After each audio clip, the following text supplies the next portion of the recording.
Bismillahirrahmanirrahim. Alhamdulillahi rabbil alamin.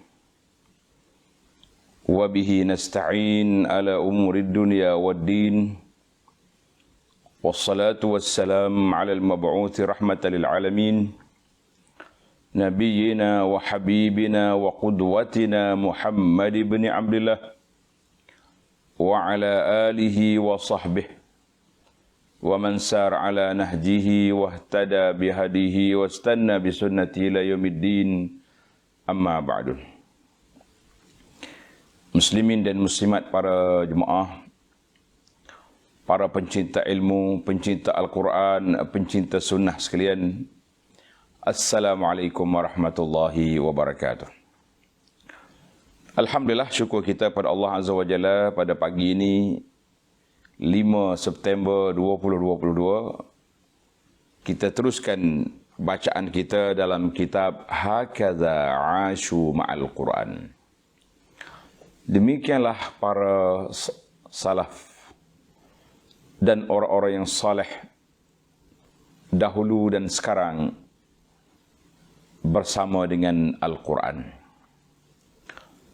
Para jemaah sekalian, alhamdulillah kita teruskan perbincangan kita dalam tajuk Ma'alimu ala tariqati tadabburil Quran. Pedoman, ma'alim ni maknanya pedoman, pemandu arah.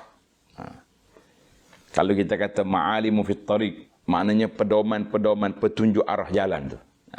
Ini pun beberapa petunjuk arah ma'alim untuk tadabbur Quran berdasarkan kepada kitab ini, buku yang saya baca ni.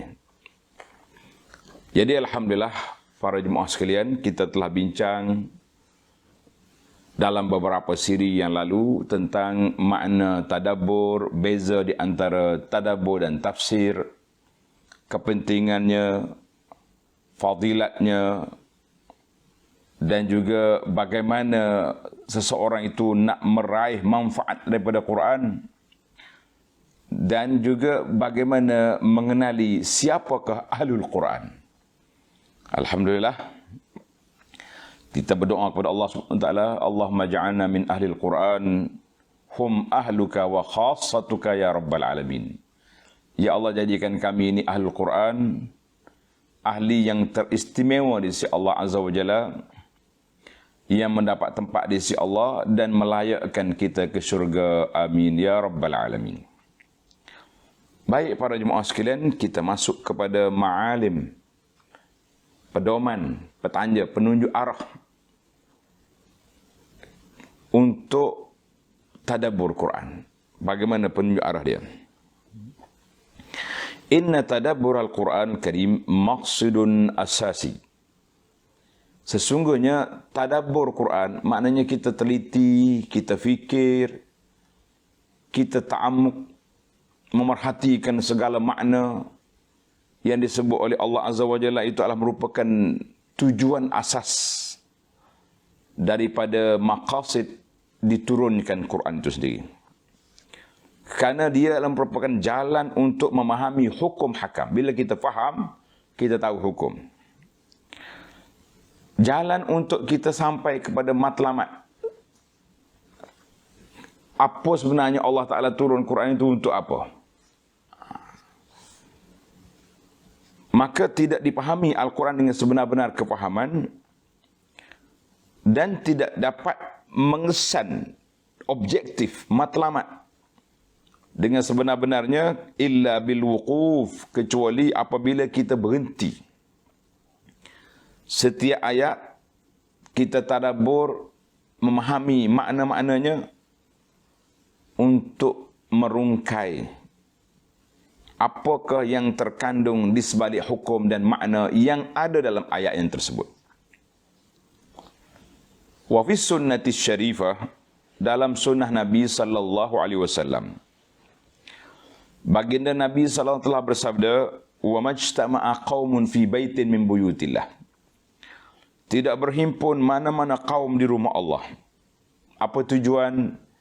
yatluna kitab Allah wa yatadarasunahu bainahum. Mereka baca kitab Allah dan mereka mengulang kaji, memahami, meneliti makna-makna ayat itu sesama mereka. Apa yang dia dapat? 4 perkara Allah Ta'ala anugerahkan. Illa nazalat alihimus sakinah. Allah Ta'ala turun padanya ketenangan. Wa ghasyiyatuhumur rahmah. Majlis itu dilingkungi dengan rahmat Allah Azza wa Jalla. Wa haffathumul malaikah. Mereka juga duduk bersama dengan para malaikat. Wa zakarahumullahu fiman indah. Yang keempat, Allah Ta'ala akan sebut nama mereka di sisi golongan yang ada di sisi Allah Azza wa Jalla. Hadzal hadis rawahu Muslim. Jadi dalam hadis ini Allah Ta'ala kembarkan qaranal hadisu baina tilawah wal mudarasah. Yatluna wa yatadarasun. Dia baca, dia ulang kaji. Dia mudarasah, dia tadarus. Warattaba alihima ma'an. Kesan daripada itu Allah Ta'ala turunkan 4 perkara diberi kepada orang yang duduk di situ. Allahu Akbar. Alhamdulillah para jemaah sekalian, sentiasalah berada dalam majlis Al-Quran, majlis baca Quran, majlis kita mengaji Quran, majlis kita bertafsir Quran, majlis tadabbur Quran. Namun begitu kita tengok ramai orang baca Quran, khususnya pada bulan Ramadan, bulan Syahrul Quran, ramai orang baca Quran, tetapi tidak ramai yang boleh memahami makna Al-Quran, sekaligus beramal dengan Quran, mengikut arahannya dan meninggalkan larangannya. Sebab apa? Sebab kesan daripada tidak memahami apa yang terkandung dalam Al-Quran. Mereka dapat pahala. Dalam perbincangan lepas kita ada bincang di antara baca banyak ayat ataupun tadabbur beberapa ayat.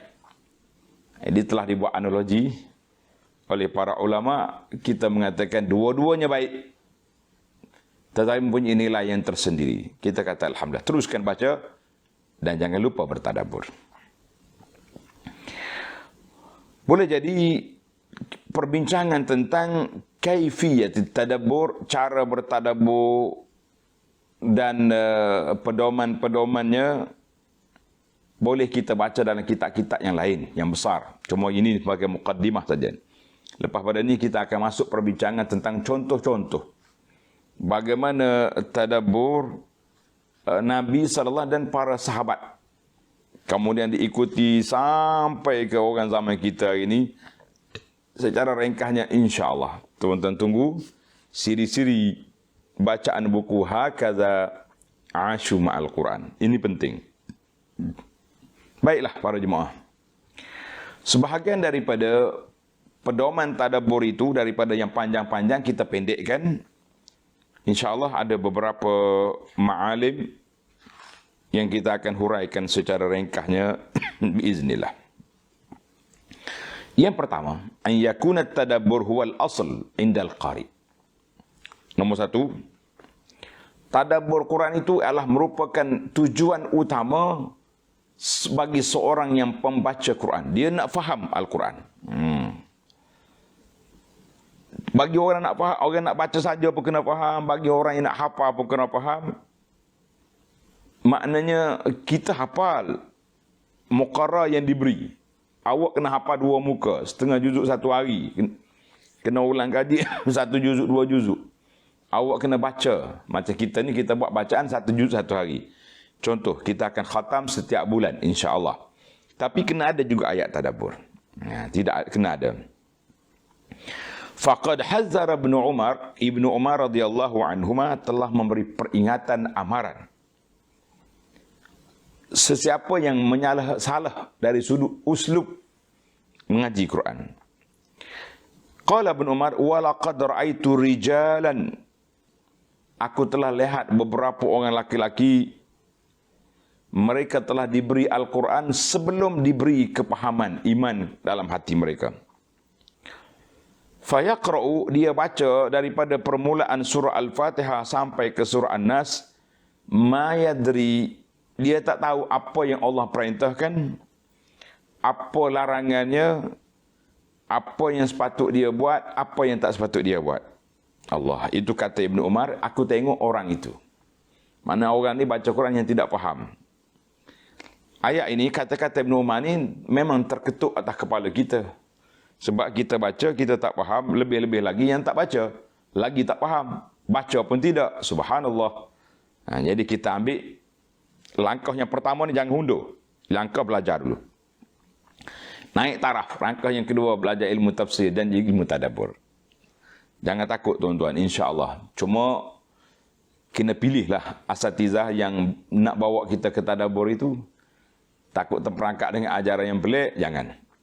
Setelah kita kenali orang itu, kita tahu dia ada kemampuan sebagai moderator kepada majlis tadabbur kita, kita ikut. Kita jangan kata dia ni pakar, la. Pakar-pakar tadabbur, pakar tafsir ni Ibnu Abbas, Ibnu Katsir, imam-imam yang besar. Kita hanya bertaraf moderator, pemudah cara untuk baca kitab-kitab tadabbur yang telah disusun oleh para ulama Islam. Wa kan hadza, inilah manhaj, cara gaya Nabi SAW dengan para sahabatnya. Riwayat daripada Abi Abdurrahman As-Sulami, dia menceritakan, haddatsana alladhi kanu, telah mencerita kepada kami oleh guru-guru yang mengajar kami Al-Quran. Seperti Sayyidina Uthman bin Affan, wa Abdullah bin Mas'ud, dan lain daripadanya, radhiyallahu anhum an jami'is sahabah. Apa dia kata? Annahum kanu idza ta'allamu minan nabi. Para sahabat radhiyallahu anhu, bila dia belajar daripada Nabi sallallahu alaihi wasallam 10 ayat, mereka tidak akan melangkaui 10 ayat tersebut hatta yata'allamu, sehingga dia belajar. Dia belajar dan dia beramal dengan ayat yang dia baca itu. Qalu fata'allamna al-Qur'ana wal ilma wal amal jami'an. Kami belajar Quran, kami dapat ilmu dan beramal sekaligus. Allahu Akbar. Cerita ini rawahu Imam Ahmad fi musnadihi. Kerana itu kita dengar seorang sahabat berhenti sampai berapa tahun dalam satu surah. Dia bukan mengaji Quran abatas saja hati, tidak. Dia mendalami, ta'ammuk kepada setiap ayat yang ada itu. Allahu Akbar. Semua 30 juzuk dapat dipahami. 6,000 ayat lebih itu masuk dalam kepala belaka. Allahu Akbar. Yang kedua, tanda kita sudah masuk kepada ma'alim yang kedua. Al-isti'dadu lit-tilawah wa mura'at adab. Kita bersedia ketika nak baca Quran itu dan menjaga adab-adab dia. Adab-adab baca Quran ini telah disebut oleh Al-Imam Al-Ajuri dalam kitabnya Adabu Hamalatil Quran. Kecil. Sagir, kecil. Tapi mantap. Setiap pelajar, kalau boleh, ada kitab ini.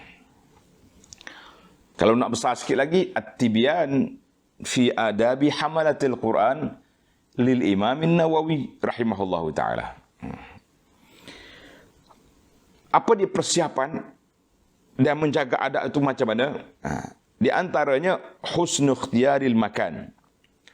Kita kena pilih tempat yang kita nak belajar. Selesa, duduk. Oh, bilik ni ada aircon contohnya. Tidak duduk main berkebah panas. Hei. Astagfirullahaladzim, duduk cari kipas panas. Nak. Tak selesa. Kita nak, pemikiran kita tidak kacau dengan benda lain. Pilih masa yang sesuai. Jangan masa mengantuk. Sebab tu di antara ilmu mengatakan tadabbur Quran ni ba'da salatul fajri cantik. Ataupun kita baca malam. Nah, ini bagi orang-orang saleh yang bangun tahajud, dia baca waktu malam. Nah, menarik. Dan juga kita pilih juga waktu dan tempat yang munasabah. Dan jangan waktu pemikiran kita celaru, duk main sakit gigi ke, sakit kepala ke, tak boleh. Sebab kita masyghul. Kata di bahasa Arab kata al-masyghul la yushghal. Orang yang sibuk, tak boleh kita sibukkan dia lagi dengan benda lain. Dia sibuk dengan penyakit dia, dengan sakit dia, tapi dia nak sibuk jadi sukar. Kecuali orang yang sakit sentiasa, muzmin, dia panggil sakit berterusan itu, dia kena usahalah. Kena mai tunggu sakit bila nak habis.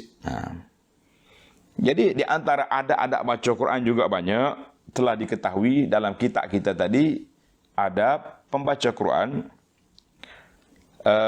Tetapi apabila kita buat persiapan tu, kita pun bersedia untuk menerima memahami kalam Allah Azza wa Jalla. Jadi eloknya lagi waktu hati kita telah dibersihkan. Contohnya kita baca Quran ba'da ta'ah, selepas kita melakukan ketaatan. Bila?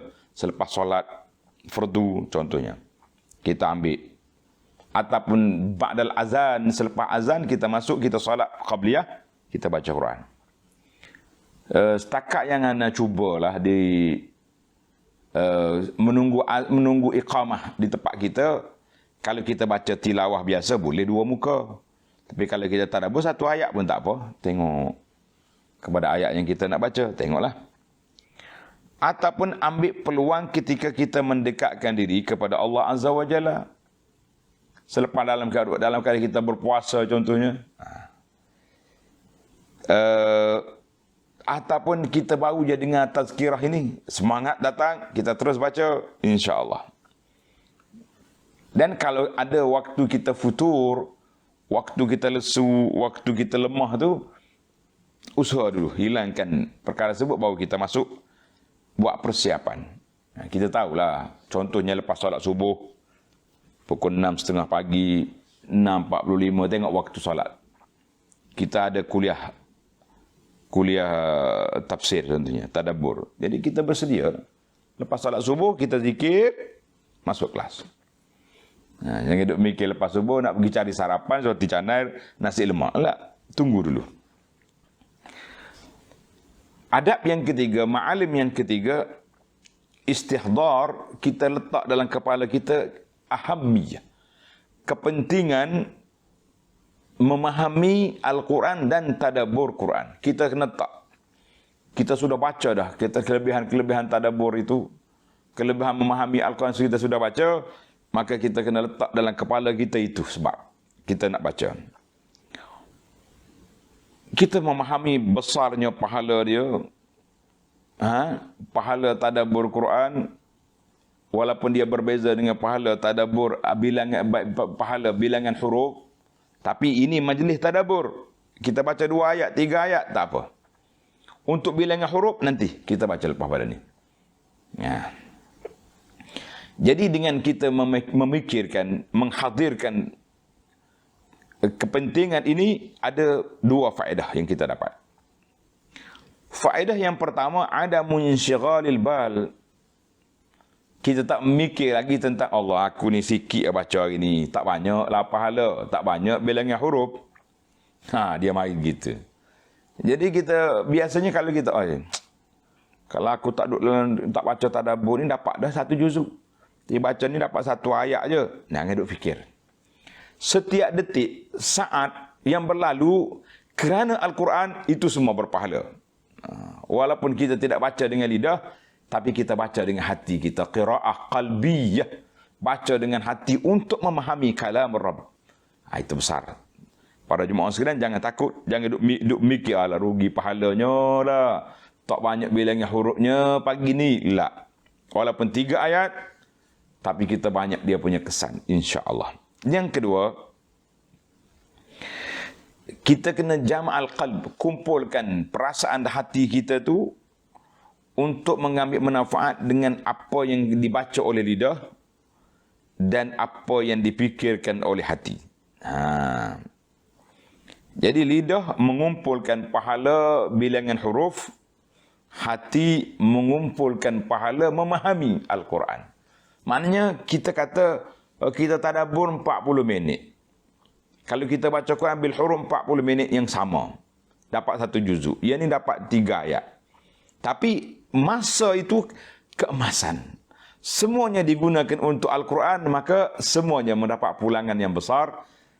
Tuan-tuan dan puan-puan, jangan rasa bimbang, jangan rasa kerugian dari sudut bilangan huruf. Tidak. Alhamdulillah. Kita berpindah pula kepada yang keempat. Yang keempat, al-uquf ala qiraatil Qur'ani ma'at ta'ammuli wan nazari wat tafarkur fi ayatillah. Jadi kita kena tumpukan bacaan kita tu untuk perhati, tengok, fikir kepada ayat-ayat Allah Azza wa Jalla. Kena perhati, kena fikir, tengok kepada ayat Allah Ta'ala, ayat yang ada depan mata kita, dia panggil ayatun maqru'atun, ayat-ayat yang dibaca.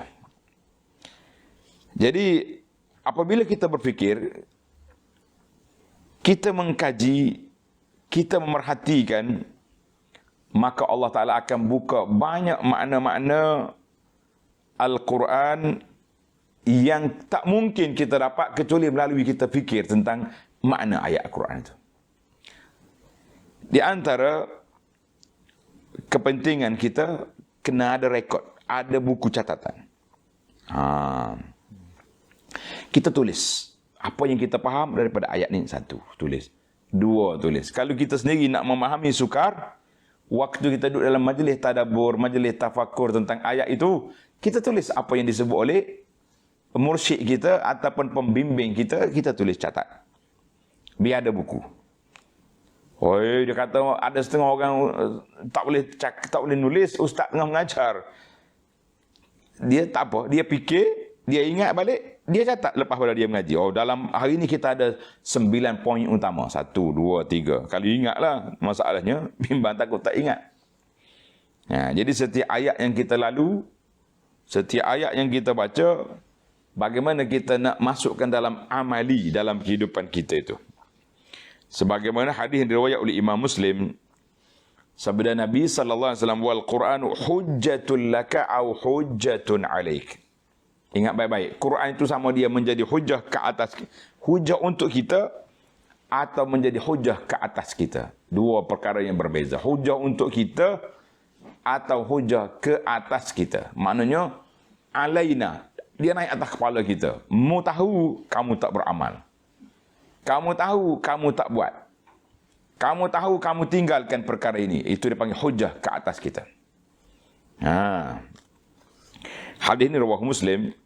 Ini semua membantu, menolong kita supaya buka hati kita pada waktu malam, waktu siang. Sebagaimana kata di Syekh Mutarrif bin Abdullah Al-Syekhir, dia kata, inni la astalqiya minal lail ala firash. Aku pada waktu malam aku duduk rehat atas katil. Fa'atadabbar Quran. Sambil aku duduk berehat tu, aku tadabbur ayat Quran. Dan aku bentangkan amalan aku daripada pagi tadi sampai sekarang, adakah bertepatan dengan amal ahli syurga? Kerana amalan orang-orang nak pergi ke syurga ni berat juga. Tengok Allah gambarkan beberapa amalan dia yang mengetuk kepala kita. Kanu qalilan minal laili ma yahja'un. Mereka tidak banyak, qalil. Jadi tak, pada waktu malam apa yang mereka tidur tak banyak. Dia bangun tahajud. Surah Az-Zariyat ayat 17. Wallazina yabituna li rabbihim sujadan wa qiyama. Orang yang pada waktu malamnya sedang sujud dan berdiri solat. Surah Al-Furqan 64. Dan kemudian bila aku tak nampak aku di situ, dengar, tak nampak kita dalam qafilah, dalam kumpulan yang duduk bertahajud, bertadabbur pada waktu malam, aku bentang pula diri aku dalam satu kumpulan lain dalam ayat, iaitu ma salakakum fi saqar. Kenapa kamu masuk dalam neraka? Qalu lam nakum minal musallin, kami tak salat. Fa aral qaum mukazzibin. Jadi kalau aku tengok pula kepada orang-orang yang mendustakan, aku baca ayat ini, wa akharuna atarafu bi dzunubihim khalatu amalan salihan wa akhara sayyi'a. Jadi ada orang yang bercampur amalan baik dia dengan amalan buruk. Wa akhara sayyi'a, asallahu an yatub. Mudah-mudahan Allah Taala maafkan mereka dengan mereka bertaubat.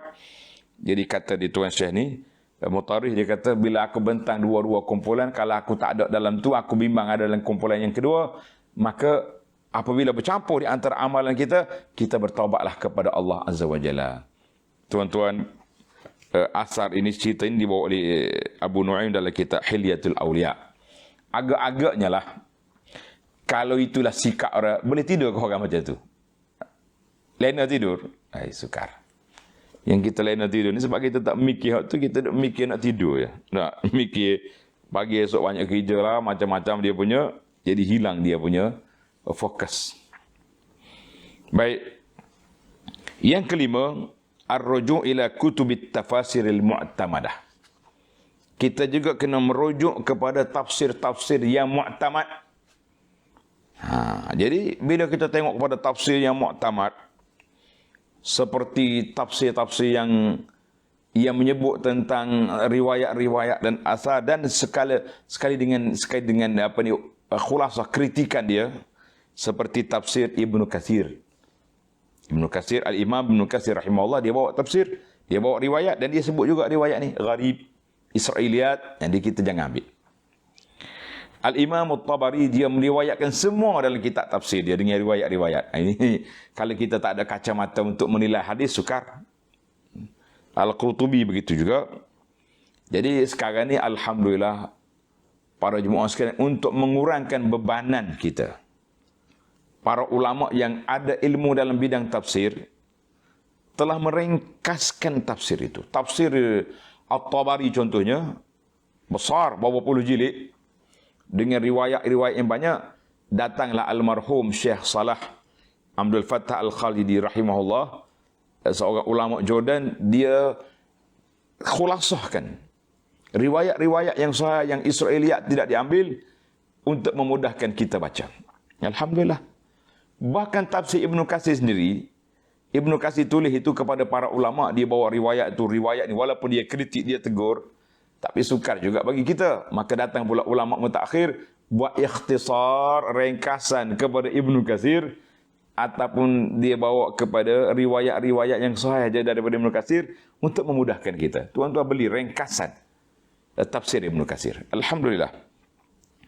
Dan banyaklah tafsir-tafsir yang kemudian yang mutakhir ini ditulis oleh para ulama. Boleh. Maka kita kembali kepada merujuk kepada tafsir-tafsir yang ada itu dalam tadabbur ayat, untuk memahami ayat, insya-Allah kita selamat. Jadi kita ambil tafsir-tafsir yang ringkas, sebagaimana yang ada di sekarang ni sudah ada kitab-kitab tafsir ringkas itu. Cantiklah. Saya sebut tadi tafsir Ibnu Katsir contohnya, Zubdatut Tafsir, dan kita tengoklah apa yang sesuai yang ada di tempat kita beli. Alhamdulillah. Sebab penting tafsir yang ringkas ni, dia tulis makna ayat. Makna ayat tu apa? Maksud ayat. Ringkas. Kalau di Malaysia ni, di antara yang memudahkan kita memahami ayat juga, iaitulah tafsir Pimpinan Ar-Rahman. Pimpinan Ar-Rahman agak mudah.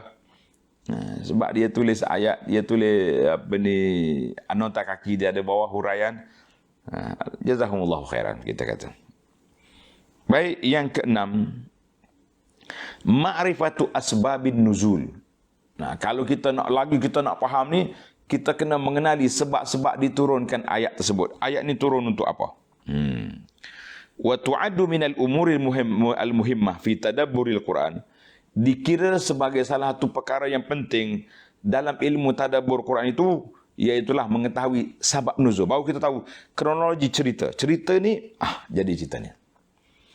Li'anna nuzul, banyaknya ayat-ayat yang turun berkait dengan munasabah, dengan sebab tertentu. Dan beberapa peristiwa yang tertentu. Ada kalanya sampai 2 kali turun. Kita tengok. Maka bila kita tahu peristiwa ini terjadi dengan sebab ni, hadisul ifki terjadi dengan sebab orang tuduh kepada Sayyidah Aisyah radhiyallahu anha contohnya, turun ayat Quran. Berlaku gini munafikin lari balik, turun ayat Quran. Jadi berlakunya peristiwa peperangan Badar, Nabi kita ambil tawanan, turun ayat. Kita tahu kronologi cerita. Menarik. Untuk kita nak melaksanakan kisah-kisah tersebut dalam kehidupan sekarang. Dalam kehidupan kita sekarang, kata di para ahli sejarah, "Fattarikh yu'idu nafsahu." Sejarah itu dia akan ulang balik benda yang sama. Sejarah akan ulang benda yang sama. Yang berbezanya apa? Watak-watak yang melakonkannya. Kita tak kata pelakon lah. Mana watak yang melakonkannya. Tetapi peristiwa itu hampir sama. Peristiwa ini turun ayat ini. Jadi kita ambil apa yang berlaku kepada kita, pada masyarakat kita, daripada panduan Al-Quran yang tersebut itu penting. Yang ketujuh, tikrarul ayat.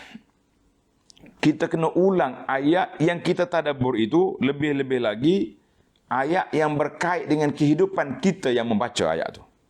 Sehingga kita terasa ada kesan, ada buah dia di dalam ayat, dalam hati kita. Kita dah baca dalam riwayat yang lepas, telah menjadi adat Nabi SAW dan juga para salafus soleh selepasnya mengulangi satu ayat je, satu malam dia baca satu ayat. Telah sabit dalam dari Nabi SAW, dia baca ayat mana yang kita dah bincang semalam, in tu'azibhum fa innahum ibaduk wa in taghfir lahum fa innaka antal azizul hakim. Surah Al-Maidah ayat 118. Mana Nabi kita baca, ya Allah, sekiranya engkau azabkan mereka itu hamba-Mu, sekiranya engkau ampunkan mereka, engkau maha gagah perkasa, maha bijaksana. Fatardidul ayah, maka mengulangi ayat itu akan membawa makna itu masuk dalam hati kita, masuk dalam pemikiran kita, sampai kepada sebati, lekat dalam hati kita. Itulah yang bagus. Seorang laki-laki datang bertanya kepada Al-Hasan Al-Basri, ya Aba Sa'id, dia kata, inni idza qara'tu kitab Allah wa tadabbartuhu kittu an ayas. Jadi bila aku baca ayat Quran ni macam aku nak jadi orang yang kecewa. Hilang dia aku punya harapan. Kata dia, Tuan Syekh, innal Quran kalamullah. Mungkin ingat Quran itu kalamullah, kata-kata Allah. Amal perbuatan anak Adam itu ada kalanya lemah, ada kalanya kurang, ada kalanya tidak bermaya. Fa'amal wa absyir. Mu jangan peduli dengan gangguan syaitan tu. Mu terus beramal dengan apa yang kamu faham dan terimalah kabar gembira, Allah Taala akan beri kepada kamu apa yang dijanjikan. Ini kadang-kadang kita jadi lemah. Baca Quran rasa macam jauh sangat kita dengan orang salah. Mereka baca Quran satu malam, satu kali khatam. Kita satu malam, bahu 3, 2 muka pun ngantuk. Contoh, teruskan. Jangan peduli dengan gangguan syaitan. Syaitan mari duk kacau kita, siapa awak. Akhir kali, saya lah. Akhir kali kita tidur, tak berani nak masuk. Jangan. Yang ke-8, al-qira'at fil kutubil mutakhassisah fit tadabbur. Penting. Kita kena baca juga kitab-kitab yang ditulis tentang bagaimana memahami tadabbur Quran. Sebab untuk kita nak mengambil contoh-contoh daripada para ulama yang terdahulu. Di antara kitab yang saya dah bantu saya sendiri, anak bantu juga para pelajar kita yang disayangi, kitab Mafatih Tadabbur Quran. Kunci-kunci tadabbur Quran dan kebahagiaan dalam kehidupan. Dr. Khalid Al-Lahim, alhamdulillah saya dah baca buku ni untuk kita semua beberapa siri. Dah khatam pun buku tu. Kecuali beberapa bab yang tak berkait dengan suasana kita, saya tinggalkan. Dan buku tu pun telah diterjemahkan ke dalam bahasa Melayu oleh sahabat-sahabat kita di Indonesia, di Malaysia belum lagi. Atau kalau dah ada, maklumkan kepada kita. Kita kata jazakumullahu khairan. Satu lagi kitab Al-Qawaidul Hisan li Tafsiril Quran. Kaedah yang elok untuk memahami tafsir Al-Quran. Mana kita nak belajar memahami Quran tu, ini kaedah dia. Dia bukan tafsir. Ditulis oleh Syekh Abdul Rahman As-Sa'di rahimahullah ta'ala. InsyaAllah habis buku ni saya cari lagi buku-buku yang disyorkan ini, insyaAllah. Para jemaah tunggu, doakan kita sihat, panjang umur, terus berkhidmat untuk Al-Quran, terus bekerja untuk memahamkan ummah kita semua kepada Quran, insya-Allah. Di antara lagi kita qawaidut tadabbur al-amsal li kitabillah. Ini agak besar sikit pesan ni kita.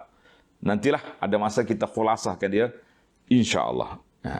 Satu lagi kitab kecil juga mafatih lit-ta'amul ma'al Quran. Kunci-kunci untuk berinteraksi dengan Quran yang ditulis oleh Syekh Dr. Salah Abdul Fattah Al-Khalidi rahimahullahu taala, ulama Jordan yang banyak berkhidmat kepada kitab Allah.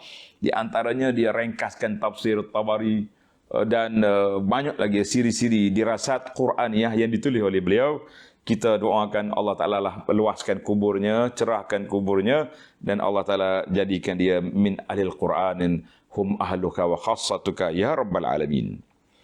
Baik, itu di antara contoh-contoh kitab. Dan Alhamdulillah sekarang ni dalam bahasa Melayu, bahasa Malaysia sudah ada pusat tadabbur. Kita tengok dalam Facebook tulis Markas Tadabbur. Mereka juga ada risalah-risalah yang boleh membantu kita dalam bahasa Malaysia. Tapi anak tak baca lagi, saya pun sukar untuk beri nama-nama kitab tersebut. Anda baca yang Arab. Yang ke-9, takhliyatun nafsi min sawarifil qalbi anit tadabbur.